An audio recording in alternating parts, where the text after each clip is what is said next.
The CNN called me. They never call me, but they called me a few days ago, well, during the Chicago demonstrations, because they wanted me to go on the air and trash the Black Bloc. And I was tempted to go, but I just wanted to go to trash CNN.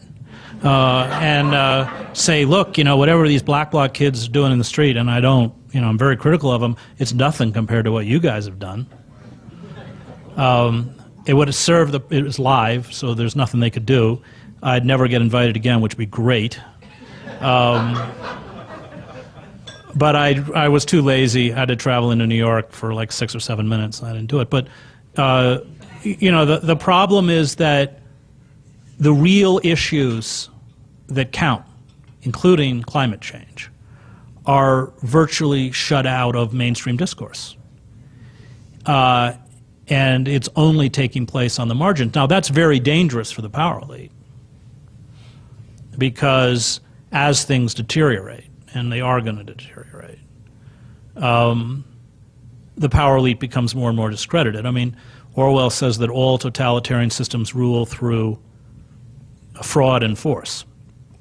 But once the fraud is exposed, then force is all they have left, and they're certainly getting ready. I mean, I'm sure the Pentagon and everyone else has done long studies of the effects of climate change, the depletion of national resources, the long-term jobless, and they know far better than perhaps many of us do what's coming down.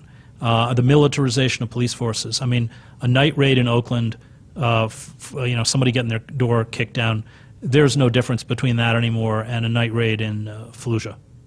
There's no difference. And what happens with dying empires, and Thucydides wrote about this, is that the techniques of control, which are always about coercion, the only language most people speak in the outer reaches of empire is the language of force, as the imperium is hollowed out from the inside, these techniques migrate back into the heart of the imperium, which is precisely what's happening. So you have the mercenaries that are, working in Afghanistan or working in Iraq suddenly appearing in New Orleans after Katrina. And the techniques of control. We did, after they wiped out Zuccotti, we got a permit to be in Foley Square, 35,000 people, and I thought I was back in Pinochet's Chile.